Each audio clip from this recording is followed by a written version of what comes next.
난 의라. 아멘. 오늘 우리에게 주신 거룩하신 하나님의 말씀이었습니다. 우리가 무엇에든지 선택된 자는, 무엇에 의해서나 선택된 자는 그 선택에 걸맞는 많은 권한과 혜택과 보상이 주어지죠. 선거를 통해 선출된 대통령과 국회의원들, 또 고위 공직자로 선택된 사람들, 종교 지도자로 선택된 사람들, 이런 사람들에게는 무엇이 주어집니까? 권력과 권위가 주어지고요. 또 미인 대회나 연예인 오디션에서 선택이 되면 무엇이 주어지죠? 인기가 주어지고, 또 여러분 좋아하시는 복권에 당첨되면 무엇을 받습니까? 돈을 받게 되죠. 요즘에는 많은 목회자들이, 이 목사들이 목회지가 부족하다 보니까요, 어느 교회에서 목회자를 청빙한다는 공고가 나오면요, 보통 경쟁률이 50대 1, 100대 1, 100대 1이 넘어가기도 합니다. 그 경쟁률을 뚫어야 자기가 원하는 목회지에서 사역을 할 수 있다는 거예요. 제가 오래전에 캐나다에서 유학하던 시절에 알고 지내던 선배 목사가 이 복권에 당첨된 것처럼 눈속임을 해서 무엇인가를 사도록 유혹하는 그 세일즈 광고 아시죠? 그 세일즈 광고에 속아서 정말 복권에 당첨된 걸로 착각을 하고 목회를 거의 포기한 것을 본 적이 있었어요. 그 광고를 자세히 보게 되면 복권 당첨된 거 아니에요. 자기 회사의 그 잡지, 여러 잡지를 정기 구독하면 자동으로 복권을 구입하게 되고 복권 당첨 확률이 높아지게 된다는 그런 세일즈 광고일 뿐인데, 그 선배 목사는 엄청난 액수의 복권 당첨금, 수천만 달러잖아요. 그 돈에 눈이 멀어서 자기가 이미 당첨된 것으로 착각을 하고요. 그래서 필요도 없는 잡지들을 열심히 정기 구독하면서 이 잡지의 정기 구독만 끝나면 나는 그 당첨금을 받는다, 그렇게 생각을 하면서 그 돈만 받으면 나는 목회도 다 때려치울 거고 바로 캐나다를 뜰 거다, 그러면서 하루하루 당첨금 수령할 날을 행복하게 기다리고 있었습니다. 그러면서 하루는 저를 부르더니요, 자기가 복권 당첨금 받으면 저한테도 꽤 많은 돈을 줄 테니까 그때까지만 자기 밑에 와서 사례금 받지 말고 무보수로 전도사 사역을 해달라는 그런 말도 안 되는 요구까지 했었습니다. 그러다가 결국 어떻게 됐을까요? 이 세상에 대가 없는 보상이 있어요, 없어요? 없잖아요. 대가 없는 보상은 없는 법인데, 그 허황된 보상에 눈이 멀어 있던 그 선배 목사님은 목회도 제대로 하지 못하고 결국 패가망신하게 되고 말았습니다. 대부분의 경우에 선택된 자에게는 엄청난 고난과 혜택과 보상이 주어지죠. 그런데 동시에 무엇이 주어집니까?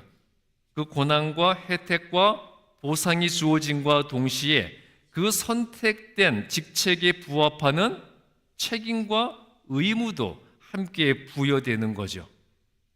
그런데 오늘날 이 지금과 같은 시대에 우리가 살아가는 이 사회에서 온갖 문제가 발생하고 여러 부조리가 생기는 게 왜 그럽니까? 그 고난과 권위를 얻은 자들이 자신들의 고난과 권위와 함께 주어진 책임과 의무는 소홀히 여기기 때문이죠. 하나님께서도 특별한 목적을 가지고 선택한 자들에게는 특별한 능력과 권세를 주십니다. 하나님이 특별히 선택하셨으니까 당연히 특별한 고난과 권위와 권세를 주세요. 그러면서 동시에 그들에게는 의무와 책임도 요구를 하십니다. 하나님은 당신의 뜻 가운데 선택하신 자들이 자신들이 받은 특권과 권리보다 책임과 의무를 우선하기를 원하세요. 그리고 자기가 받은 권위와 고난보다 그 책임과 의무를 우선하는 자들을 더욱 귀하게 구별해서 사용해 주십니다. 하나님이 이 세상을 창조하시고 이 세상의 역사를 이루어 나가시는데, 하나님께서 이 세상의 역사를 이루어 나가시는 원리가 있어요. 그 원리가 뭘까요? 하나님께서 이 세상을 이루어 나가시는 원리, 이 세상의 역사를 이루어 나가시는 원리는 언제나 소수의 정예를 선택하셔서 역사를 이루어 나가신다는 거예요. 성경은요, 다수의 사람들의 불순종의 역사로 채워져 있어요. 대부분의 사람들의 불순종의 역사로 채워진 것이 성경인데, 그런데 하나님께서는 그렇게 대다수의 불순종하는 사람들 가운데서 소수의 순종하는 사람들을 선택하시죠. 어떤 사람들이 있습니까? 노아, 아브라함, 모세, 여호수아, 또 여러 선지자들, 사도들, 이런 사람들을 선택하시고 사용하셔서 당신의 뜻을 이루어 오셨어요. 대다수의 불순종하는 사람이 아니라 소수의 순종하는 사람을 선택하셔서 당신의 뜻을 이루어 오셨다는 거죠. 여기서 여러분 한번 잘 생각해 보세요. 우리가 성경을 읽고 말씀을 듣고 말씀을 묵상할 때 우리의 눈은 어떤 사람을 봅니까? 말씀을 읽고 묵상하고 들을 때 우리의 눈은 소수의 순종하는 믿음의 사람들을 바라보고 있죠. 분명히 우리의 눈은 소수의 하나님의 사람들을 바라보고 있는데, 그런데 실제 우리의 삶은 누구를 닮아갑니까? 누구 닮아가요? 우리의 눈은 소수의 하나님의 사람을 바라보지만 우리의 실제 삶의 모습은 대다수의 불순종하는 사람들의 삶의 모습을 똑같이 닮아가고 있는 것이 현실이에요. 하나님의 뜻을 이루어 나가는 순종하는 소수의 사람들처럼 되고 싶어 하지만, 그러나 막상 그들처럼 세상의 욕심과 인간적 탐욕은 버리지를 못하는 거죠. 여러분, 그렇다면 여기서 한번 결단을 해보세요. 여러분은 소수의 선택된 하나님의 사람이 되시겠습니까? 아니면 세상에서 아무런 가치도 가지지 못하고 의미 없이 살다가 의미 없이 세상을 떠나버리는, 이 세상에 아무런 영향력이 없는 대다수의 사람 중 한 사람이 되시겠습니까? 자, 여러분, 순종하는 소수의 사람이 되시겠어요? 의미 없이 어떠한 영향력도 없이 살아가는 대다수의 사람 중 한 사람으로 살아가시겠습니까? 어떤 사람으로 살아가시겠어요? 이게 복잡한 질문인가요? 소수의 선택된 하나님의 사람으로 살아가야 되는 거겠죠. 이 세상에는 많은 교회가 있습니다. 큰 교회도 있고 작은 교회도 있어요. 그러나 큰 교회건 작은 교회건 간에 그 크기에 상관없이 각 교회를 이끌어가면서 전적으로 헌신하고 충성하는 사람은 많아요, 적어요? 적죠. 극소수의 사람입니다. 큰 교회건 작은 교회건 전적으로 헌신하고 충성하는 사람은 극소수의 사람이라는 겁니다. 그리고 교회 안에 나머지 대부분의 사람은 어떤 사람들이에요? 그냥 이리저리 쓸려다니죠. 여기서 뭐라 그러면 일로 오고, 저기서 뭐라 그러면 절로 가고, 그렇게 여기 붙었다 저기 붙었다 하는 사람들이 대다수예요. 여러분, 대다수의 그런 사람들이 되지 마시고요, 하나님의 교회를 세워나가는 정의 그리스도인들이 되시기 바랍니다.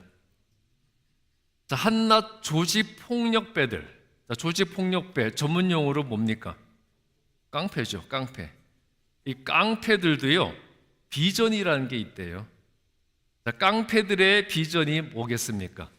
깡패들의 비전, 자기가 속한 조직의 정의 행동대원, 자기 조직의 정의 멤버가 되는 것이 깡패로서의 자신들의 비전이래요. 자, 하물며 하나님의 특별한 선택을 받은 그리스도인이 비전도 없고 소신과 주관도 없이 이리저리 쓸려다녀서는 안 되지 않겠습니까? 전쟁터에 나가서 싸움도 한번 해보지 못하고 돌아가는 그런 오합지졸이 되어서는 안 된다는 거죠. 자, 세상의 역사와 교회의 역사, 그리고 내 가정의 역사에서 아무런 의미도 가지지 못하는 그런 존재가 되지 마십시오. 이 세상의 역사에서, 내가 섬기는 교회의 역사에서, 내가 살아가는 내 가정의 역사에서 어떠한 존재감도 없는 그런 사람이 되어서는 안 된다는 거죠. 그것이야말로 나를 이 세상에 보내신 하나님의 뜻을 철저하게 거역하는 행위예요. 하나님이 나를 이 세상에, 우리 교회에, 내 가정에 존재감 없는 자로 살아가라고 보냈겠습니까? 그런 존재로 보내지 않았다는 거죠. 그런데 내가 그런 존재로 살아간다면 나를 이 세상에, 그리고 우리 교회에, 내 가정에 보내신 하나님의 뜻을 철저하게 거역하는 행위가 된다는 거예요. 여러분, 하나님의 역사와 성경의 역사에서 아무런 의미도 가지지 못하는 다수의 사람 중 한 사람이 되지 마시고요. 하나님의 귀한 역사를 이루어 나가는데 쓰임받는 그리스도의 정예군이 되어야 한다는 겁니다. 오늘 구약 본문 사사기 7장 1절부터 8절 말씀은 하나님이 당신이 선택하신 자들에게 어떤 명령을 요구하시는지를 보여주고 있어요. 하나님은 미디안 족속과의 전쟁을 앞두고 있는 이스라엘 백성들의 지도자로 누구를 선택하셨습니까? 기드온을 선택하셨죠. 그런데 하나님께 선택된 기드온에게 주어진 하나님의 명령은 벌이라는 것이었어요. 벌이라는 명령을 내리셨습니다. 기드온에게 내가 거느리고 있는 많은 군사들을 믿고 의지하지 말라고 했어요. 나를 따르고 있는 이렇게 수많은 군인들이 있으니 내가 무엇을 두려워하겠느냐? 그렇게 자신이 거느리고 있는 많은 군사들을 믿고 의지하지 말라고 했고요. 또 그들을 자랑스러워하지 말라고 했습니다. 내 말 한마디에 복종하는 이 수많은 군사들을 보니까 내가 너무 뿌듯하구나. 그렇게 그들을 자랑스러워하지도 말라고 하셨고요. 하나님은 기드온에게 그가 믿고 의지하고 자랑스러워하는 모든 것들을 버리라고 했습니다. 전쟁을 앞두고 수많은 군사들을 거느리고 있는 기드온에게 하나님이 다 버리라고 하셨다면 군사들을 의지하는 그 마음을 버리라는 거겠죠. 사사기 7장 2절부터 6절은요, 하나님께서 이스라엘의 정예군을 선발하는 과정을 보여주고 있어요. 먼저 사사기 7장 3절에서 이 전쟁이 두려운 자는, 죽음이 무서운 자는 떠나라 했더니 몇 명이 떠났습니까? 무서운 자는 떠나도 된다. 그 말 한마디에 2만 2천 명이 도망갔습니다. 그냥 그 말 한마디에 사라져 버렸어요. 3만 2천 명에서 2만 2천 명이 떠났으니까 몇 명 남았어요? 10,000명 남았죠. 물론 10,000명도 적은 수는 아니지만 처음에 3만 2천 명과 비교하면 3분의 1도 안 되는 숫자잖아요. 그만큼 기드온의 그 뿌듯함과 자부심은 3분의 1 이하로 줄어들었을 겁니다. 그런데 하나님은 여기서 그치시지 않으셨죠. 10,000명도 많다는 거예요. 그러면서 그 다음에 5절부터 6절에서 군사들을 데리고 물가로 내려가서 물을 마시게 한 후에, 지금은 전쟁 중이잖아요. 전쟁 중인데 아무리 목이 마르다고 해서 들고 있는 무기를 탱개쳐버리고 물에 무릎을 꿇고 엎드려서 물에 얼굴을 쳐박고 마시는 그 사람들도 돌려보내라고 했습니다. 이미지 좀 띄워주세요. 그리고 어떤 사람을 선택하게 하셨습니까? 아무리 목이 마르더라도 전쟁 중이니까 무기를 절대 놓지 않고 주변 경계를 철저히 하면서 한 손으로 물을 떠서 먹는 사람 300명만 선택하게 하셨어요. 여기서 처음에 무서워서 떠난 사람들은 어떤 사람들이었을까요? 이 전쟁은 하나님이 하라고 하신 전쟁이었습니다. 하나님이 승리를 약속해 주신 전쟁이었어요. 그럼에도 무서워서 떠났다는 것은 하나님을 믿는다는 거예요? 못 믿는다는 거예요? 하나님을 믿지 못하는 불신앙과 두려움이 혼합된 자들이었고요. 또 전쟁터에서 물을 마시면서도 주변 경계를 제대로 하지 않고 무릎을 꿇고 얼굴을 물에 대고 마시는 자들은 생각과 지혜가 부족한 자들이었습니다. 하나님께는 두려움이 앞서고 지혜가 부족한 32,000명의 대군이 아니라 순결한 300명의 군사가 훨씬 강력한 군대였습니다. 이 300이라는 숫자, 처음 몰려온 32,000명의 몇 분의 몇이에요? 100분의 1도 안 되는 숫자죠. 즉 1%도 안 되는 소수만 남겨놓고 99% 이상의 다수를 돌려보내신 겁니다. 여러분, 이것이 하나님의 계산이에요. 하나님의 계산은 숫자의 많고 적음에 있지 않고요, 신실한 신앙과 순결한 소수의 신앙을 더 귀하게 여기십니다. 출애굽한 이스라엘이 광야에서 범죄했을 때 하나님께서 그 수백만 명의 이스라엘을 심판하라고 하셨습니다. 그때 단 한 사람, 누가 나섭니까? 순결한 하나님의 사람 모세가 나서서 이스라엘의 죄를 용서해 주실 것을 기도하니까 그 순결한 한 사람 모세의 기도를 하나님이 들어주셔서 수백만 명의 죄를 용서해 주셨잖아요. 또 갈멜산에 있던 선지자 엘리야는 누구와 싸웠습니까? 갈멜산의 선지자 엘리야는 이스라엘의 절대적 권력자였던 아합 왕과 그녀의 그 왕의 아내였던 이스라엘 역사상 최악의 악녀 이세벨 왕비, 그리고 그들이 데리고 온 850명의 바알과 아세라 우상 선지자들과 외로운 투쟁을 해야 했어요. 엘리야는 자기 편 있어요, 없어요? 혼자 싸웠습니다.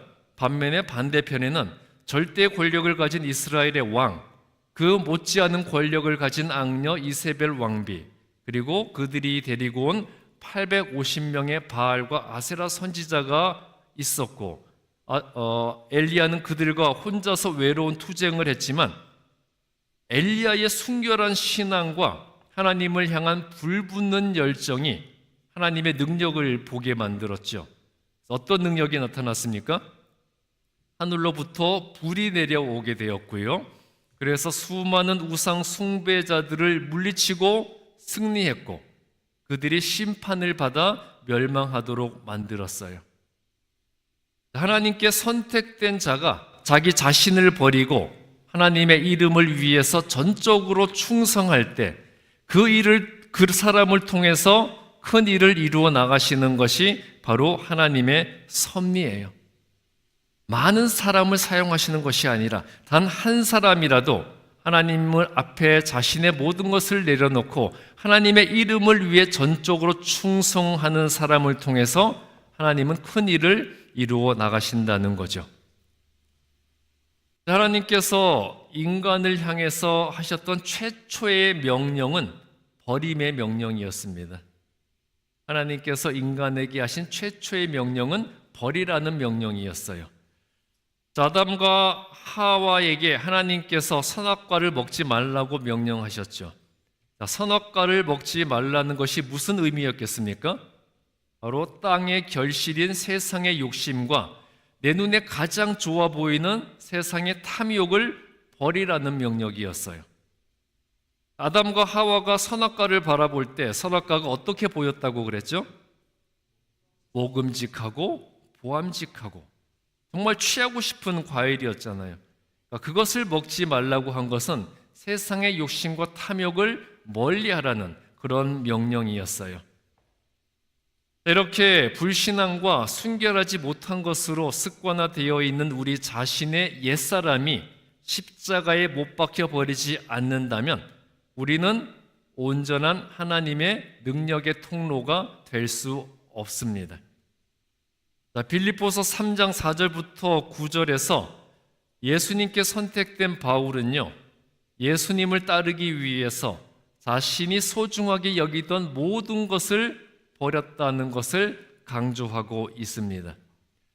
빌립보서 3장 4절에서 바울은 자신이 육체적으로는, 즉 세상적으로는 자기가 누구에게도 꿀리지 않는 완벽한 조건을 소유하고 있다고 했어요. 그리고 5절에서는요, 자신이 어릴 때부터 율법을 철저히 지켜온 정통 유대인이고, 그리고 사회 지도층, 최고 권력층이었던 바리새인 출신이라는 것을 분명하게 밝혔습니다. 그러니까 세상적으로는 완벽한 조건을 가지고 있었어요. 바울은 최고의 가문 출신이었고요, 최고의 학력과 경력을 가지고 있었고, 최고의 신분을 가지고 있었던 최고위급 엘리트 관료였습니다. 그런데 7절부터 8절에서 말하듯이 바울은 자신이 가지고 있는 그 모든 것이 예수님을 그리스도로 믿고 그의 복음을 전하는데 해가 되었기 때문에 자기가 그렇게 자랑스럽게 여기던 그 모든 것들을 이제 해로운 것으로 여기고 배설물과 같이 내어 버렸다고 했어요. 최고의 가문 출신, 최고의 학력과 경력, 최고의 신분, 그 전에는 그것을 자랑스럽게 여겼는데 그것이 예수님을 따르는데 그의 복음을 전하는데 해가 되자 배설물과 같이 다 버렸다고 이야기하고 있는 거죠. 그렇지만 하나님은 바울이 하나님을 위해서 내어 버린 것보다 더 크고 위대한 능력과 권세를 주셨어요. 우리가 볼 때 저걸 왜 버려? 그 아까운 것을 다 바울이 버렸지만 하나님은 바울이 하나님과 예수님을 위해서 버린 것 이상의 능력과 권세를 주셨다는 거죠. 여러분, 하나님은 이처럼 불순한 다수가 아니라 순결한 소수를 사용해서 능력을 베푸시는 분이에요. 여러분, 하나님의 능력, 예수님이 주시는 권세를 받고 싶으십니까? 받고 싶으세요? 그러기 위해서는 우리가 불순한 다수가 아니라 순결한 소수의 하나님의 사람이 될 때, 그래서 내가 하나님을 위해 내 것을 내어 버릴 때 내가 내어놓은 것 이상의 능력과 권세를 하나님께서 우리에게 주실 겁니다. 자, 이렇게 하나님 앞에 내 모든 것을 비우고 내려놓은 자에게 하나님은 그 빈 것을 능력으로 채워 주신다는 거예요.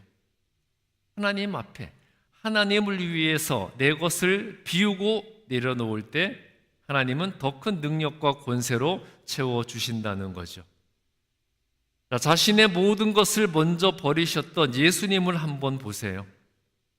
예수님은 자신이 누리던 하늘에서의 모든 권세를 내려놓고 인간을 대신해서 십자가 위에서 자신을 희생함으로써 불순종과 불신앙과 세상의 더러움을 모두 십자가에 못 박아 버리셨습니다. 먼저 자신을 버린 후에 그 다음에 부활하셔서 모든 것을 이루셨잖아요. 자신의 모든 것을 먼저 십자가에 못 박았던 예수님 한 분으로 말미암아 이 세상에 구원이 들어오게 되었고, 자신의 모든 것을 먼저 십자가에 내려놓았던 예수님 한 분으로 인해서 온 세상이 구원을 받게 되었어요. 여러분, 그렇다면 예수님의 승리는 무슨 승리라는 겁니까? 예수님의 승리는 버림의 승리였다는 겁니다.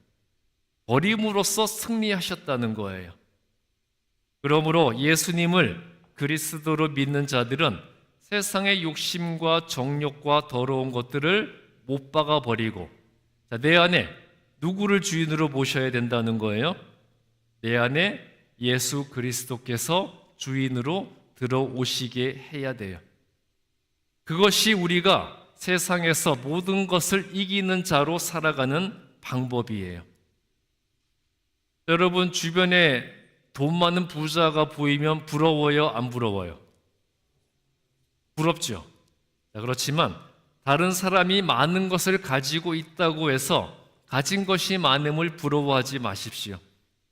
또한 내가 가진 것이 많다고 해서 내가 가진 많은 것으로 인해 즐거워하지도 말고요.